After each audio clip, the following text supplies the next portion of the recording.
Hello friends, I'm Dr. Vivek.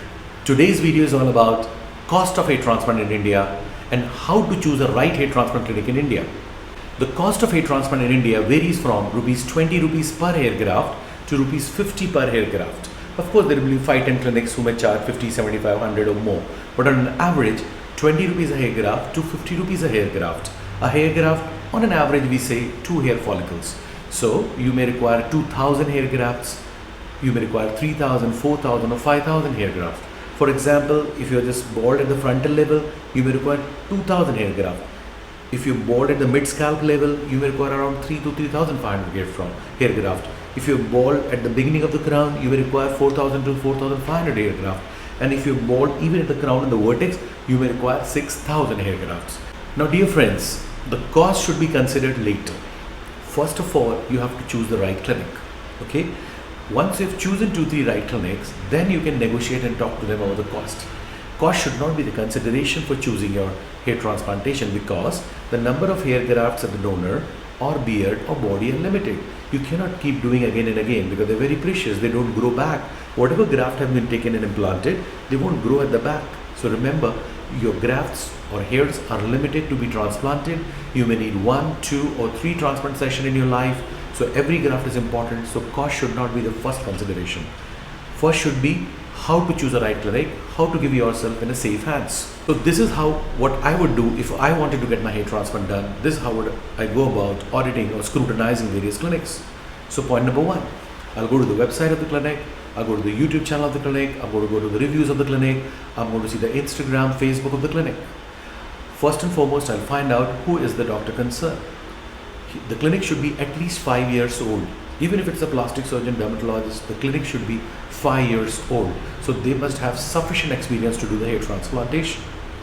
Then I'm going to see the pictures on the YouTube, the videos, the pictures, not just 1 or 2. I'm going to see 50, 60 pictures to see is there consistency in the results. I'm going to see 50, 60 videos to see consistency in the results. I'm going to check the hairlines. I'm going to check the density and all. So this gives me some idea about what sort of results these clinics are giving. Then I'm going to go to the profile of various doctors in the clinic, the various surgical assistants in the clinic, what is this team all about. I'm going to ask some questions about the operation theatre, its sanitization, do they have all the emergency stuff in case something goes wrong to handle. These are the point number 2.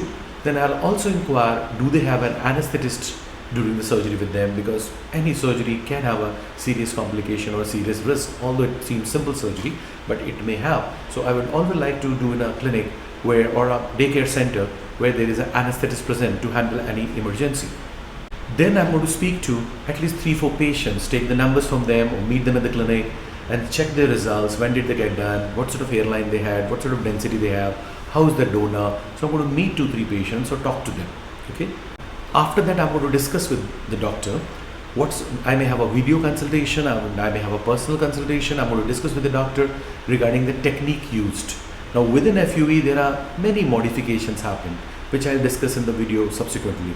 So I will upgrade myself, learn a little bit out, research a little bit, and then discuss the various techniques, how this clinic does some extra work so that the survival of the hair graft is better and the risk is also reduced during the transplantation.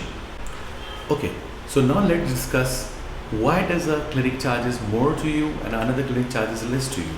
So number 1 thing is that there will be a plastic surgeon or a dermatologist in that clinic.